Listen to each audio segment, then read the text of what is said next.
I'm Juliette Morris. In Scenes of Crime this week, we go to Paris, one of the most romantic cities in the world, but also one that's seen its fair share of horror. The city is divided into a number of districts, known as arrondissements. Later, we'll hear how the artist quarter of Montmartre in the 18th arrondissement was home to a couple of seedy murderers who brought terror to the streets of the city. But first, we take a trip back to wartime Paris and to the wealthy 16th arrondissement to hear the tale of one of France's most notorious serial killers.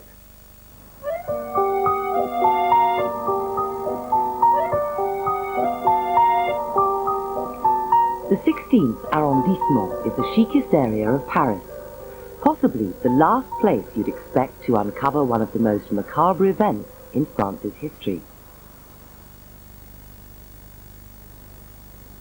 La folie la plus... It was madness on a terrible scale. These were the crimes of a man one can only describe as a lunatic. Les crimes d'un fou. A madman of the most sadistic kind.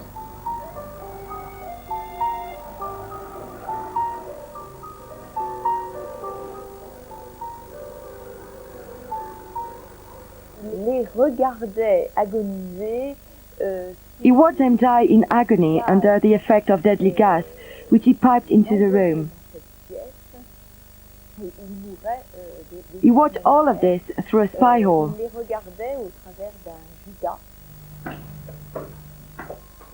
And the atmosphere of these gruesome crimes still lingers on today.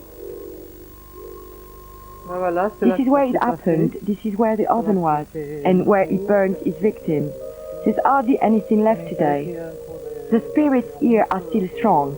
When a medium came to the house, she couldn't get into the cellar because the power was so strong. The location, 21 Rue Le Sueur.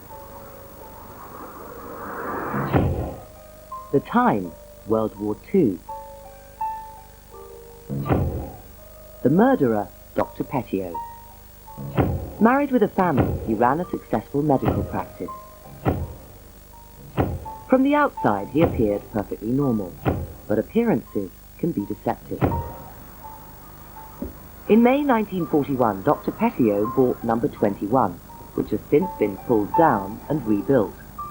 Straight away, he made some alterations. At the back of the courtyard, he constructed a soundproof room with a spy hole on one wall. It was all part of his terrible plan.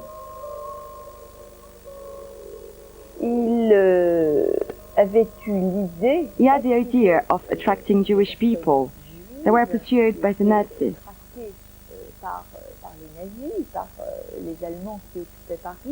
The Germans were occupying Paris at that time. He promised to help them escape to South America. Et de les faire passer de façon à qu'ils soient sauvés. But Dr. Petiot had anything but safety on his mind. The Jews were in fact escaping one terrible fate, only to suffer another. Il leur demandait de prendre bien entendu toutes leurs économies. He asked them to bring with them all the savings, all their valuables and all the jewels.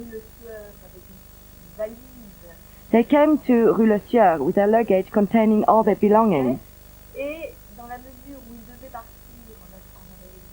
At this point, Dr. Petiot told them that in order to go to South America, they needed to be vaccinated. But what he gave them was an injection of sleeping drugs.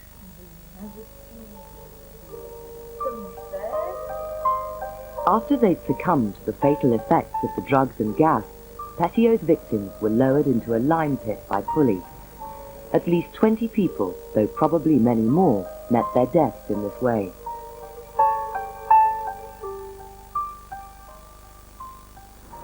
It's believed that he dumped some of the bodies in the River Seine or the Bois de Boulogne.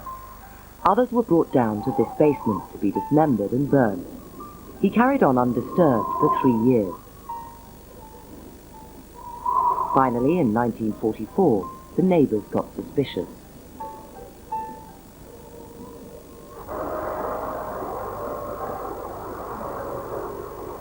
Il remarque un feu de cheminée. They noticed fire coming from the chimney, an absolutely disgusting, awful stinging smell. They called for help.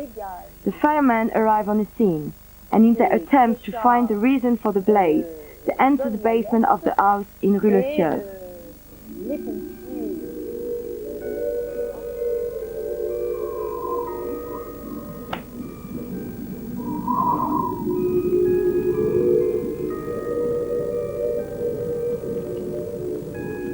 There, they came face to face with terror. Body parts spilling out of the boiler, decapitated bodies, a lime pit containing other bodies. It was absolutely terrible. Dans lequel il y a d'autres cadavres, enfin, quelque chose d'épouvantable. As well as the human remains, 47 suitcases belonging to Petiot's victims were found in the house.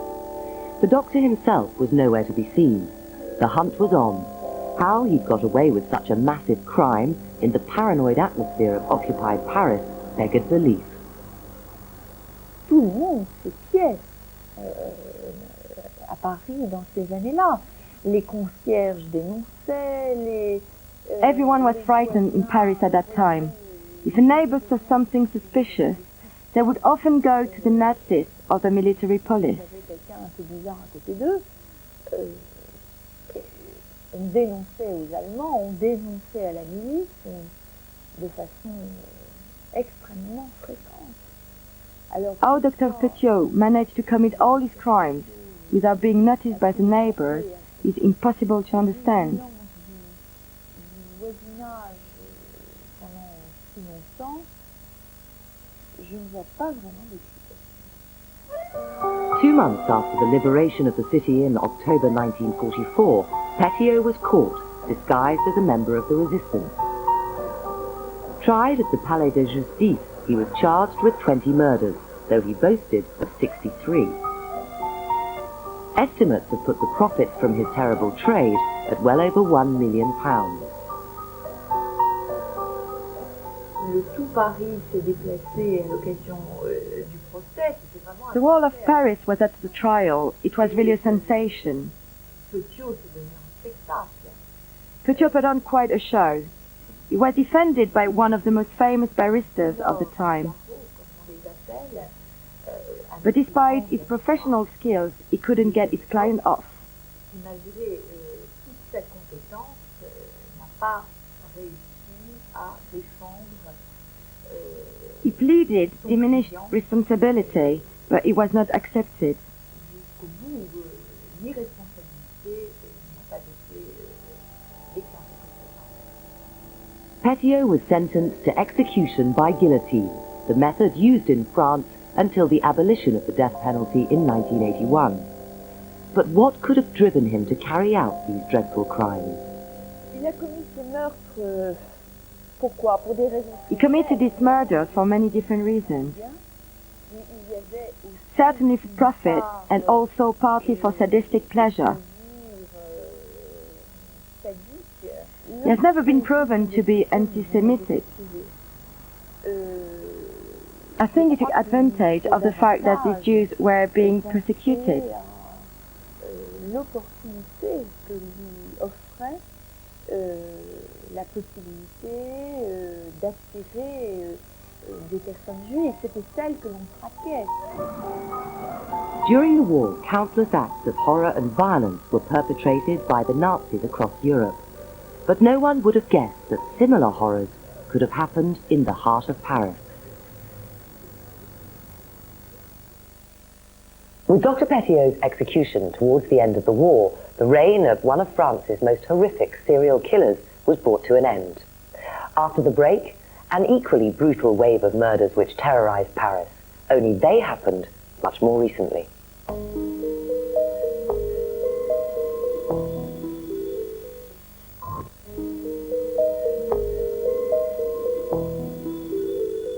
Welcome back. I'm Juliette Morris. Montmartre in the 18th arrondissement is one of Paris's favourite tourist haunts. But during the mid-1980s, there was a series of brutal and seemingly motiveless murders that tested the French police to their limits.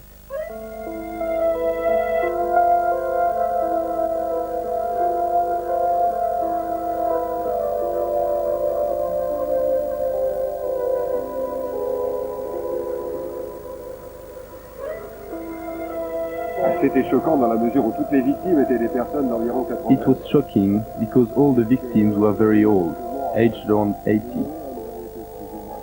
They'd obviously been tortured and they'd suffered great cruelty before being killed.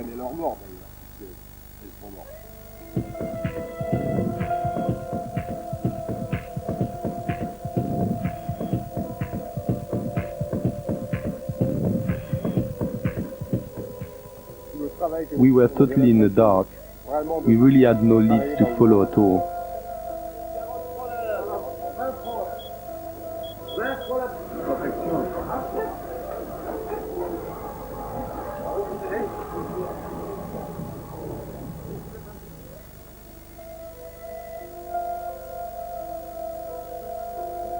Everybody was traumatized. The Minister of the Interior was questioned about security in Paris. There were demonstrations, and it was a matter of great concern to everybody. The story begins in the 18th arrondissement during the mid-1980s. A series of horrific murders of old people sparked a massive police operation. Now retired, Detectives Jourdain and Robier were at the heart of the 3-year inquiry. The gruesome nature of the crime meant the attackers became known as the Monsters of Montmartre.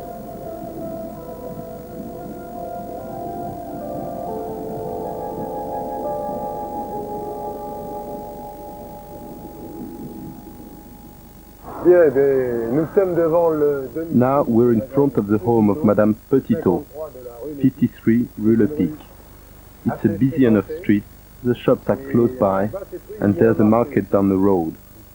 We think that this woman was walking in Rue Le Pic, and she was followed from the shops nearby. Madame Petiot, who was 91 years old, was tied up, gagged and beaten before being robbed of her savings. The second attack took place the same day in a nearby neighborhood. 83-year-old Anna Barbier-Pontus was gagged, hit and suffocated, all for less than £30. 4 days later came attack number 3.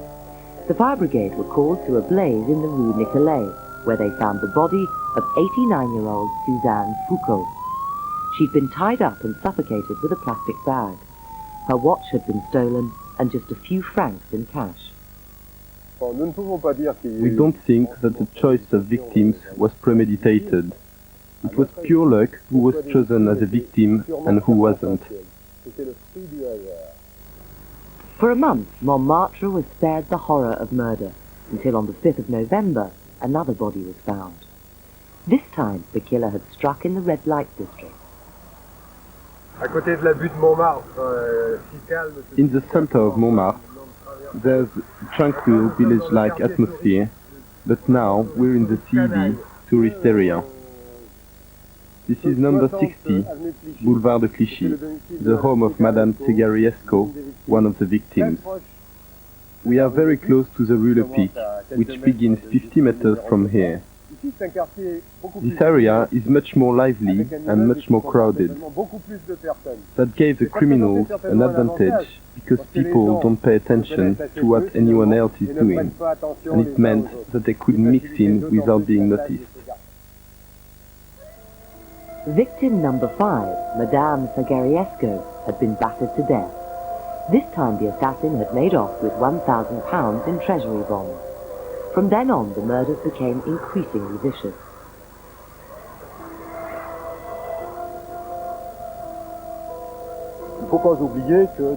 In one case, the murderer forced his victim to drink caustic soda, a domestic product used for unblocking pipes, before killing her. Later, it was found that she'd been murdered for the small sum of 15 to 20 pounds. As word spread, the atmosphere in Montmartre began to change, as journalist Michel Marie recalls. The 18th arrondissement was gripped by total panic. Elderly people in the area were terrified. When we, as journalists, went back there a few years later to to look at the crimes again, people were still really scared.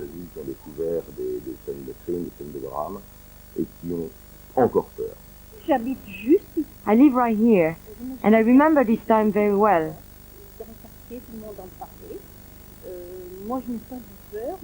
I wasn't scared, but most people were really anxious, and I have to admit that sometimes I checked to see if there was someone behind me.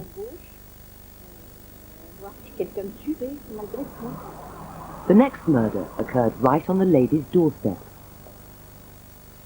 Bon, nous sommes ici donc devant le 27 de la rue des Trois Frères. We are at 27 Rue des Trois Frères, the home of Madame Nico Diaz. We found her shopping bag behind the front door. Generally, these women went to do their shopping and were followed. When they opened the front door, they were pushed inside. They would drop their shopping bags by the door as they were dragged into their apartment. In most cases, the woman was subjected to violence, and eventually she'd be tortured to find out where she kept her money or her valuables. It was always the same process. By now, the citizens of Paris had had enough. They demanded action. The police and CID were getting desperate, but had no leads. Ce qui nous a amené à prendre, à mobiliser d'abord. Huge numbers of police were sent out onto the streets of Paris. To try and prevent further attacks, elderly people were told to be on their guard. Police officers watched the old women when they went shopping in the market to see if anyone suspicious was following them. Then in November 1984, the killings suddenly stopped. For a year, Montmartre was quiet. Then in December 1985, they began again, with 7 murders across the city in 6 months. Once again, Paris was terrified. In November 1987, there were 3 more attacks, but this time it was different. One of the victims survived, and she was able to give the police a description of her attacker. Progressivement, nous étions. Bit by bit, we managed to create an identikit picture of the suspect. And it was thanks to this picture that in the end we managed to catch him. This identikit picture showed a tall black man with blonde-colored afro hair. It was such an unusual description that the suspect wasn't hard to find. On December the 1st, 1987, Thierry Paulin was arrested in the street. Donc Paulin est interpellé. So Paulin was questioned. The police also had the fingerprints of another person, and Paulin spilled the beans and told them that his partner in crime was Jean-Thierry Mathurin.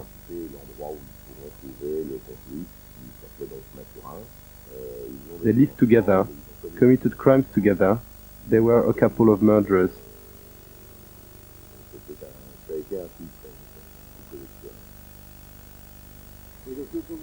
We were all so relieved. The grandmothers of Montmartre can go shopping in safety. Gradually, the awful story emerged. Paulin and his accomplice were both gay. They'd met while working in a transvestite club in the Latin Quarter. The breaks in the cycle of killings had occurred when they left Paris to visit relatives in the south, and when Paulin had been in prison. He'd had a fight with his drug dealer and served 16 months.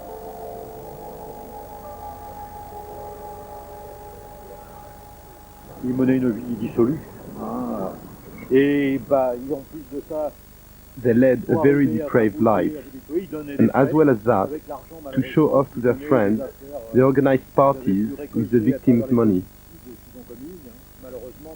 Unfortunately, they didn't find much of any value at the places where they killed and robbed, because the people that they stole from weren't at all rich.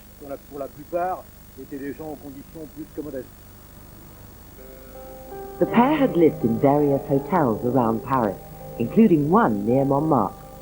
Some of the murders had been committed by both men, others by Paulin alone. It seemed that the 18th arrondissement wasn't chosen at random. quartier populaire où il ne faut pas oublier qu'ils étaient de race noire. It's a very lively area where there is a large mix of races. If it had happened in the 16th arrondissement, where most people are white, he would have been caught much earlier. He managed to mingle with the crowd in Montmartre and the 18th arrondissement. While he was in prison awaiting trial, it was discovered that Paulin had AIDS.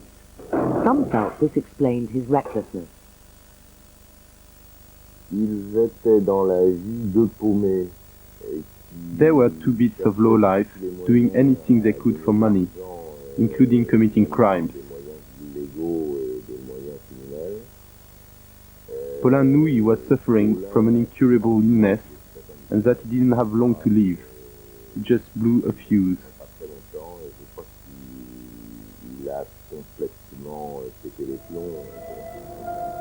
Paulin was accused of 18 murders and 1 attempted murder, but he was never sentenced.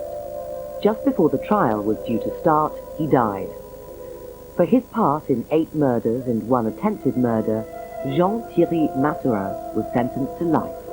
At last, after 3 years of living in fear, the elderly of Paris and Montmartre could live in peace. Well, even the most romantic of places can shelter the most appalling of crimes. Join me next time when we'll reveal more scenes of crime and the stories that lie behind them.